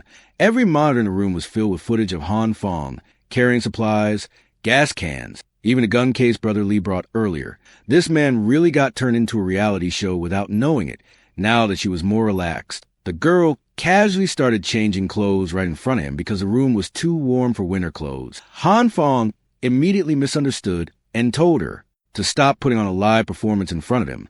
The girl just calmly replied that it was hot inside. Meanwhile, Hanfang stood there fighting demons that didn't even exist. Eventually, even he had to remove his coat, because compared to the frozen wasteland outside, this room felt illegal. After calming down a little, Hanfang finally pieced things together. She started monitoring him because she became suspicious after seeing him stockpiling supplies before the snow even started. Thankfully, she wasn't gathering dirt on him for blackmail. She simply wanted to figure out whether he was smart and capable enough to cooperate with her. The only problem was understanding what exactly she meant by cooperation, because this girl communicated like a broken NPC. Since talking clearly wasn't her specialty, she decided to demonstrate instead. Hanfang misunderstood her movements again and almost prepared himself for another awkward situation. But instead, she simply pulled a generator out from behind the bed. Bro's imagination was working harder than the generator itself at this point. Turns out she just wanted Hanfang to teach her how to use it. The girl was basically maxed out in intelligence and completely bankrupt in survival skills. She could predict the apocalypse, but probably couldn't survive 10 minutes in a camping trip. After a while, Hanfang managed to get the generator running steadily. Thankfully, we're all just pretending this generator magically. doesn't gas the entire room. Han Fong hoped that would finally end the side quest, but the girl's blue eyes locked onto him again, asking for more help. This time it was a hot water boiler. So our exhausted hero became customer service once again and set that up too. He even reminded her to conserve water and actually turn the tap off properly, because apparently that also needed explaining. Then came the refrigerator inspection. Han Fong opened it and immediately understood that this girl's survival instincts were hanging by a thread. Raw meat was sitting in the fridge instead of the freezer. Things were messy everywhere, and the whole setup looked one power outage away from biological warfare. Han Fong had explained basic food storage to her and warned her that if she kept things as dirty, she'd end up dying of bacteria before the apocalypse could finish the job. And unfortunately for him, the lessons kept going. He had to teach her how to replace gas cans for the stove safely, while making her repeat every step properly. Then he ended up teaching her how to cook and roast food over the fire too. At this point, Han Fong looked less like a survivor and more like a father teaching his genius daughter how to function as a human being. By the end of it all, Han Fong was completely exhausted. When dinner was finally ready, the food smelled incredible. Han Fong told her to eat while it was still hot, while silently wondering how his life had collapsed into this weird survival sitcom. Han Fong quickly realized there was absolutely no winning this conversation and awkwardly brushed it off by saying he was just joking. At this point, the man was mentally finished for the day. All he wanted was to crawl back into his warm bed and forget this entire survival tutorial arc ever happened. But when he looked over at the girl, she was already asleep at the table with food still in front of her. Somehow she had managed to fall asleep mid-meal, like her battery just suddenly died. Even Han Fong was stunned for a second. This was genuinely the first time he had seen somebody treat a dining table like a bedroom. Still, he sighed and carried her over to the bed. This man came here thinking he uncovered a suspicious stalker mastermind, and instead spent the entire day taking care of an overgrown child with apocalypse calculations and zero survival instincts. During the night, the snowfall outside only got worse, and the temperature dropped even lower. The next morning, Han Fong had barely woken up before somebody started demanding his attention again. And of course, it was the same girl. She had brought gifts to thank him for helping her yesterday. Even Han Fong looked surprised seeing how much stuff she carried over. For someone who barely understood how refrigerators worked, she definitely knew how to pay tuition fees properly. But after Han Fong took the boxes inside, the girl just kept standing at the door staring at him. That look again. He already recognized it now. Another side quest was coming. Sure enough, she pulled out another generator and asked him to teach her one more time, because she apparently forgot yesterday's lesson already. Han Fong looked like a man realizing his suffering had only just begun, so he had to teach everything all over again from the start. After several more days of dealing with her, Han Fong finally accepted the truth. This girl was completely hopeless when it came to survival skills. Common sense barely existed inside her head, and her understanding of what was normal and what wasn't was absolutely cooked. But somehow she never gave up. Every single day, she dragged Han Fong back into her room to teach her more survival skills and basic daily tasks. Eventually, she finally managed to cook something that at least resembled edible food. Han Fong considered this massive progress already. Before this, even stray dogs would have looked at her cooking and walked away offended. But during an ice apocalypse, people would probably start fist fighting over a warm bowl of that garbage. Standards had fallen into the basement. After spending so much time together, Han Fong finally decided to ask for her name. She introduced herself as Zhao Xingan.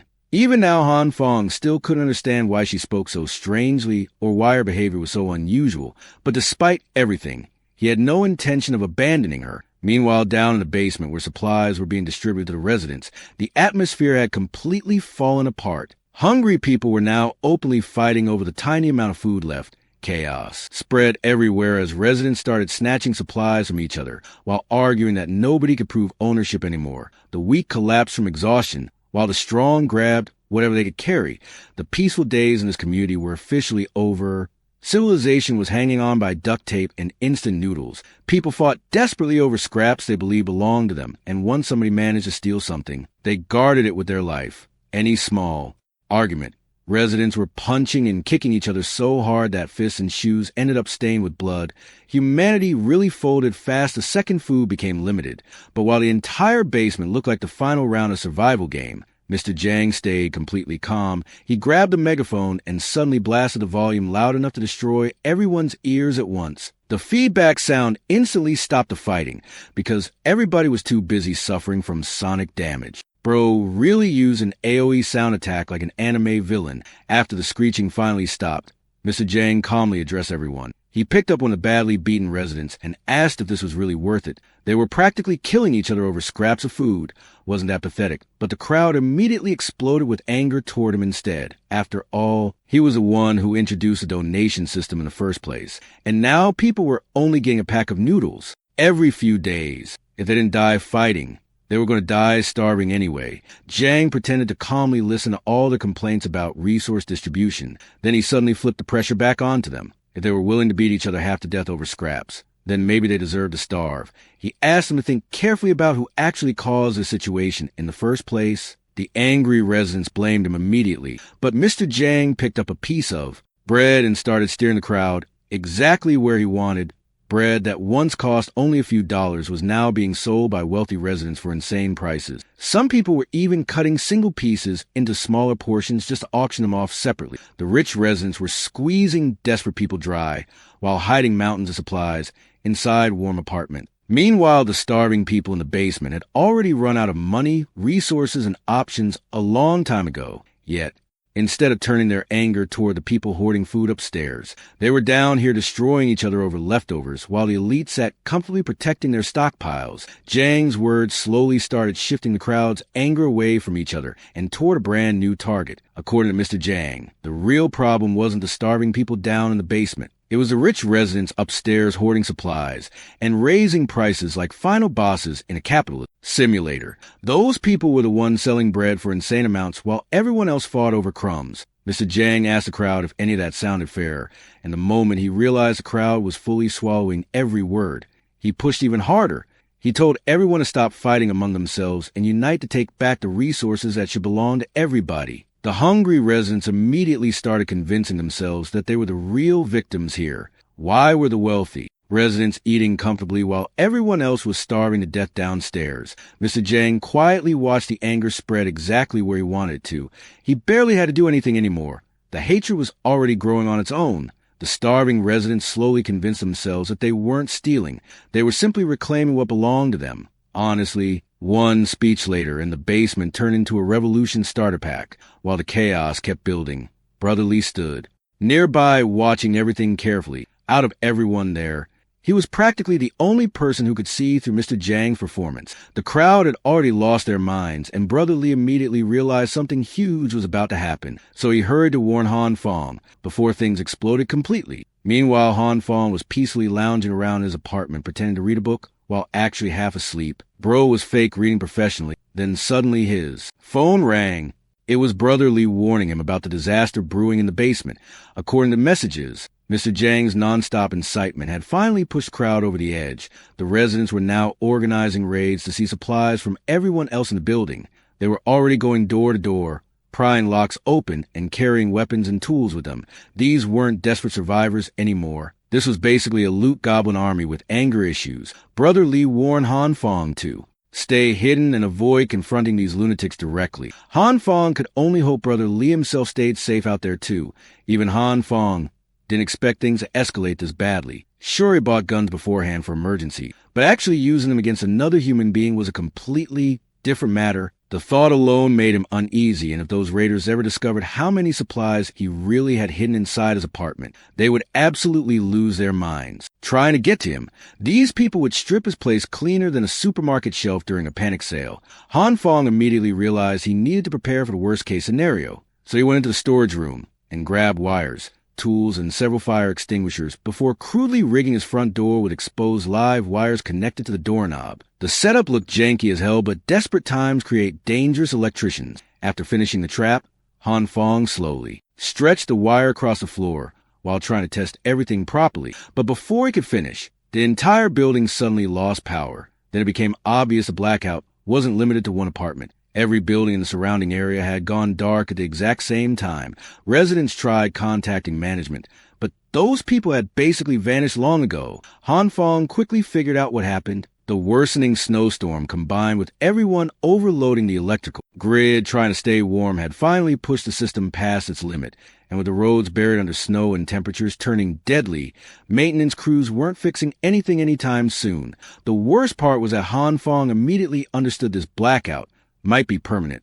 No electricity, no signals, no outside communication. once people realized the power wasn't coming back. Panic would spread even faster, and panic inside a starving frozen apartment complex? Yeah, civilization was about to uninstall itself completely. Meanwhile, about 30 minutes before the blackout, Hyona was busy stuffing noodles into her mouth while sitting comfortably beside her newest benefactor. This rich blonde clown proudly bragged about how he bought supplies earlier at 50 times the normal market price, while desperate people sold everything just to survive. According to him, he only spent around $500,000 to stockpile all these resources. Then he started auctioning food. Piece by piece, while poor residents fought over scraps like pigeons in a parking lot. Bro really turned Apocalypse into a business seminar. The rich bastard smugly ran his hand across Iona's face and asked if she thought she made the right decision choosing him. And naturally, the witch smiled sweetly and nodded. As long as somebody had resources, she'd happily switch teams faster than a survival game trader. Meanwhile, Blondie was already imagining he owned her just because he had food and money. Absolute clown behavior. But their cozy little villain meeting got interrupted by the sound of heavy footsteps rushing through the hallway outside. The basement residents had arrived carrying tools and weapons to break doors open in the middle of the night, and Blondie quickly overheard something terrifying. He was being specifically targeted because of his role in driving up prices inside the group chat. A few seconds later, the raiders started slamming and kicking his apartment door, repeatedly trying to force their way inside. Suddenly, all that money and all those supplies didn't look nearly as comforting anymore. Blondie stood there frozen, completely unsure what to do, while the angry crowd outside kept smashing against the door harder and harder. Mr. Jang's little basement revolution had officially gone full monkey mode. The snowstorm outside kept raging harder and harder, while the entire apartment complex slowly transformed into a frozen riot simulator. Meanwhile, inside Han Fong's apartment, the floor was covered with wires, tools, supplies, and enough random junk to make the place look like a failed engineering project. Bro was basically filming Home Alone Apocalypse Edition by himself. Han Fong kept trying to finish his electric trap on the front door, but every time he tested, the readings showed no current running through the wires. He stared at the thing like it personally betrayed him. Then out of nowhere, the badly tied wires suddenly sparked, exploded, and caught fire. Looks like the power decided to come back at the worst possible second. Han Fong got blasted by the smoke and immediately started coughing while scrambling to put the fire out. Even after all that, he still had no clue what he was doing wrong. If the internet still existed, bro would have searched how to build murder door for dummies and finished this in 5 minutes. Then suddenly someone started knocking on the door before he could even finish the trap. Han Fong instantly froze and carefully peeked through the peephole. He couldn't see the face properly, but the tiny height and messy hair gave it away immediately. It was Zhao Xingan again. She stood there with the same emotionless face, asking for her help like this was perfect timing. Meanwhile, Han Fong was literally one loose wire away from electrocuting himself to death. But the moment he grabbed the doorknob, memories from his previous life hit him again. The witch betrayal, the ambush, getting folded by lunatics, bro.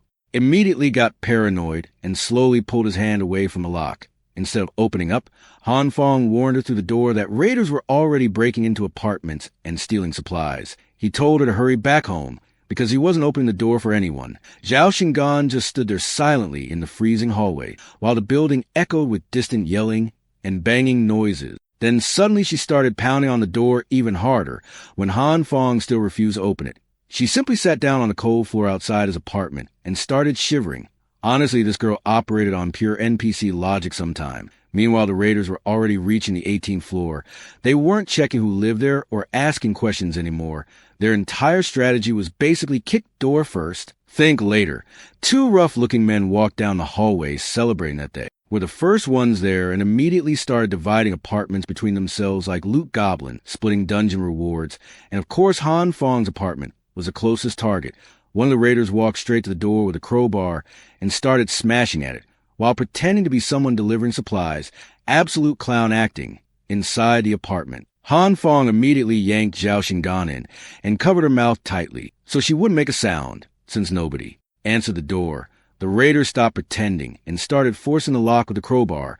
Han Fong quietly reassured her that those idiots weren't getting through his reinforced door anytime soon. Hearing that, she finally calmed down a little. The raiders kept rattling the handle over and over trying to force it open, but the reinforced iron door didn't even care. After struggling for a while and getting nowhere, the raiders eventually marked the apartment and moved on to easier targets. And honestly, thank God Han Fong installed that absurdly reinforced setup. The iron plates around the frame were so thick even the contractor got confused when installing them. Han Fong almost started admiring his own genius, until he realized he was still covering Zhao Xingan's mouth like he kidnapped her himself. Bro was so scared of making noise, he forgot basic human interaction. After he finally let go, Zhao Xingan quietly thanked him for letting her in before the raiders noticed her. Outside, the two waited silently for a few more minutes until the hallway finally became quiet again the second the danger passed. Han Fong instantly went back to fixing the electric trap. If he could make this thing work properly, the next idiot touching his doorknob was about to meet electricity personally. Zhao Xingan watched curiously and asked what he was doing. Han Fong proudly explained that it was an anti-intruder electrocution device, then immediately hit her with the classic, condescending line saying she wouldn't understand even if he explained it, which was hilarious because this man barely understood himself. But turns out the quiet little stalker girl was actually cracked when it came to electronics and anti-theft systems, voltage differences, wiring, power flow. All of this was basic stuff for her. Meanwhile, Han Fong had been fighting wires like they were final bosses. So Zhao Xingan calmly started coaching him from the side step by step. She told him to shut off the power first, wrap the exposed wire carefully around the handle, then connect the next wire from the circuit box properly before restoring power. Han Fong followed her instructions exactly this time instead of freelancing like a disaster mechanic. And finally, when he tested the handle again, the voltage meter instantly shot up with a strong electric reading. The trap was finally live. Han Fong looked at the result completely stunned. Bro spent hours failing alone just for the silent girl to fix it in 5 minutes. When Han Fong asked how she even knew all this electrical engineering nonsense, Zhao Xingan answered the most Zhao Xingan sentence possible. She calmly said the true eye of the evil king could see the truth of everything in the world. Bro asked for wiring advice and got anime lore instead, since she helped finish the Death Doorknob project. Han Fong asked what exactly she needed in return. The girl didn't even bother explaining properly. She just walked over to the couch, dumped the contents of her backpack all over it, like she was unpacking after moving in, then casually announced that the true eye of the evil king would be staying here from now on. Han Fong's brain genuinely stopped processing for a second. This girl invited herself into his apartment with the confidence of someone paying rent. He immediately started panicking and told her to go back to her own room because there was absolutely no way she was living here. But while freaking out, Han Fong accidentally tripped over a mess of wires spread across the floor.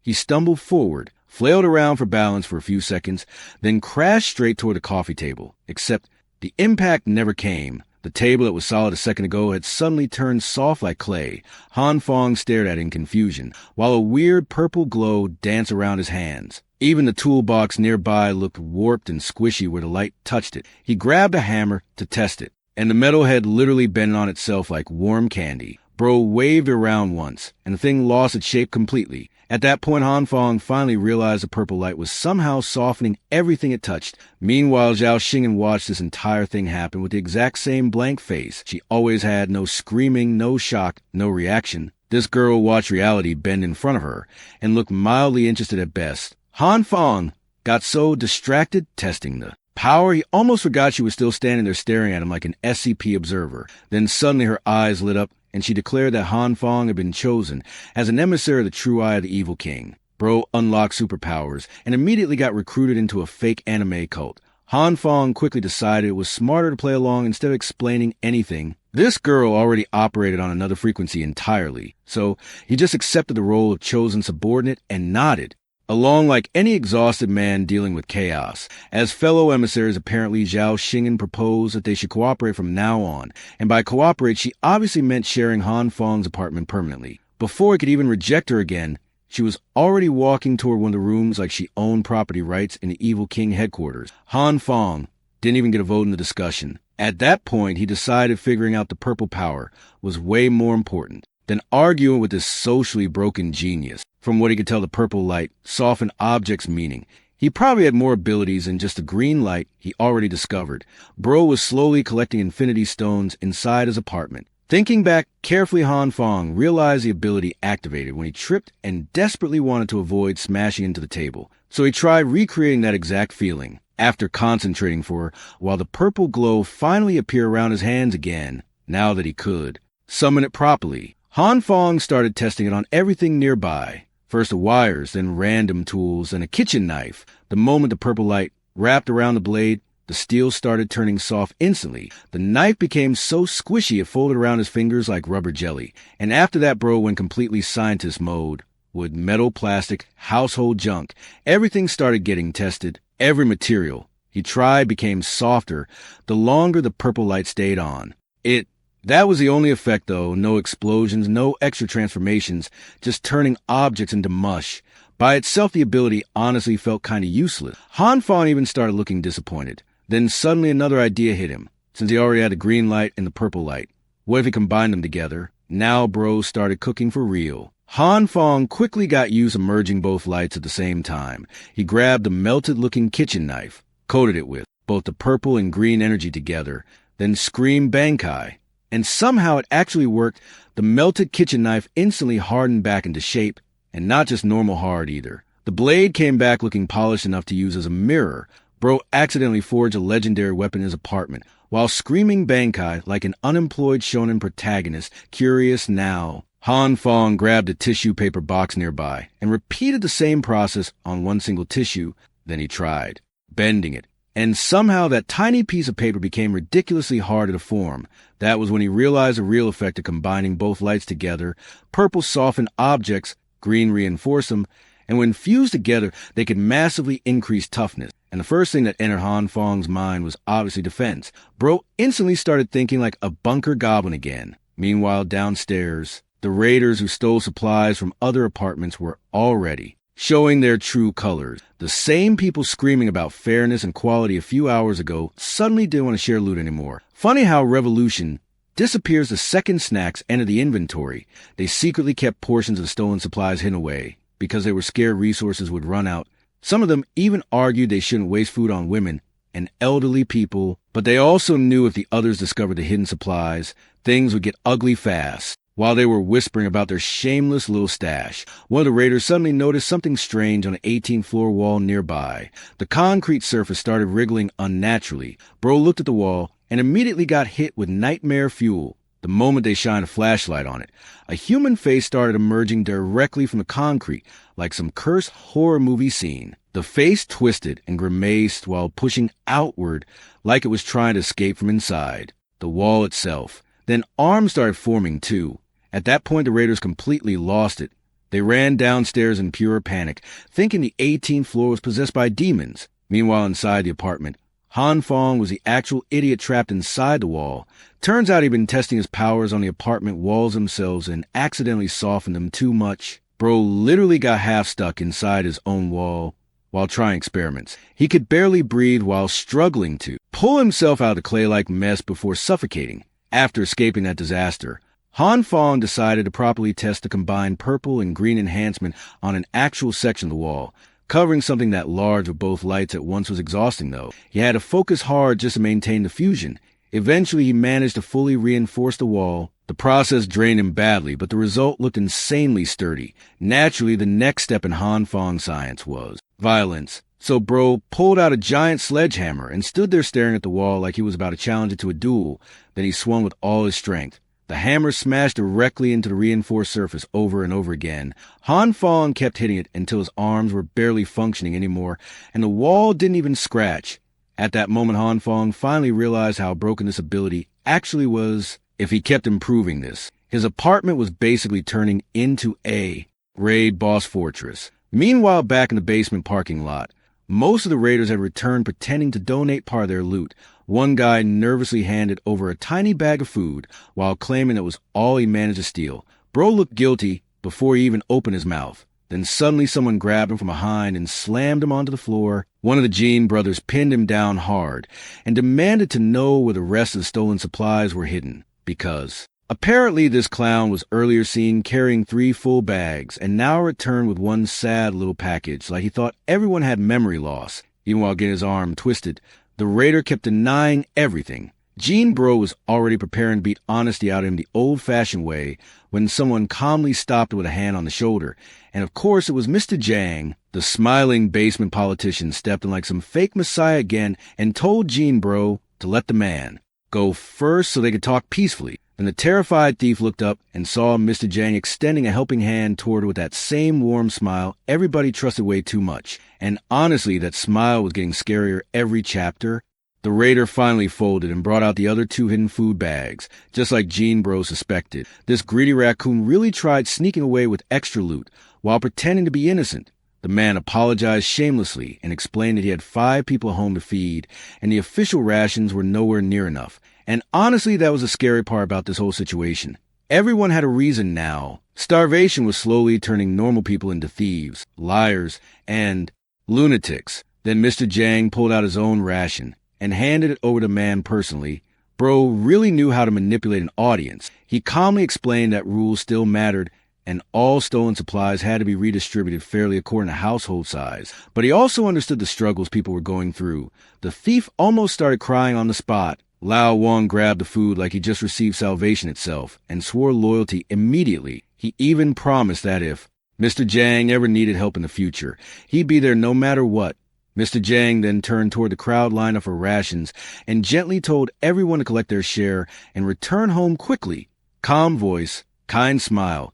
Meanwhile, this man was quietly building a basement cult in real time. Even the Jean brothers got curious afterward. They asked how Mr. Jang managed to make the thief surrender the hidden supplies so easily, and why he even gave away part of his own food afterward. Jang modestly claimed he didn't really do much. According to him, he simply helped the man understand a principle, and naturally the Jean brothers wanted to hear this magical philosophy.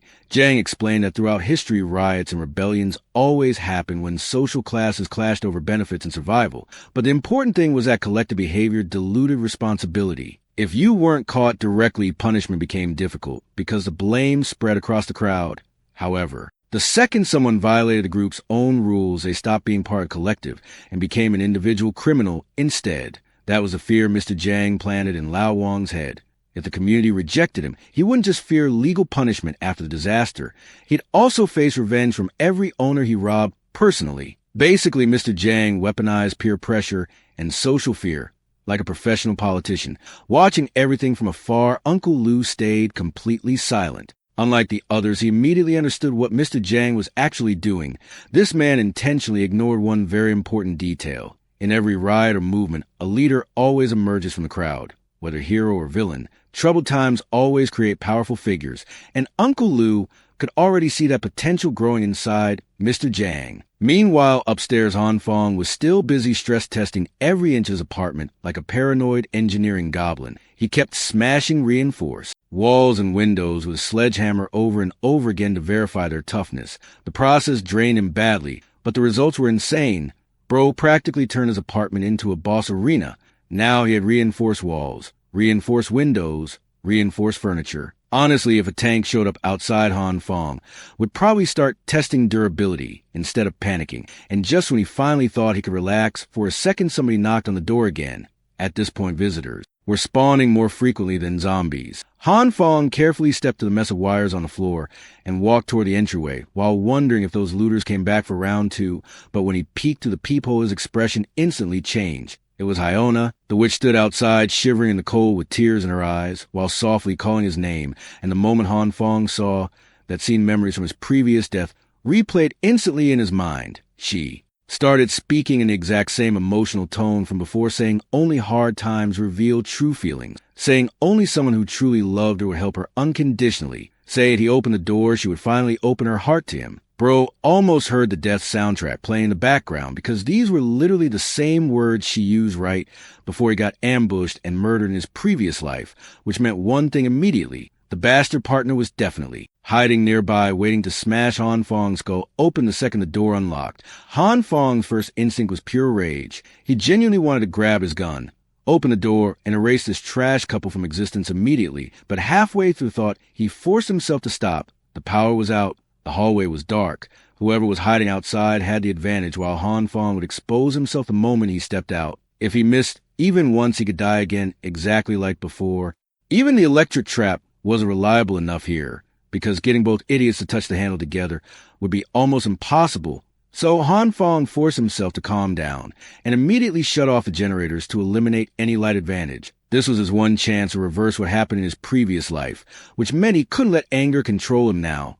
because the real threat wasn't the crying actress standing outside the door.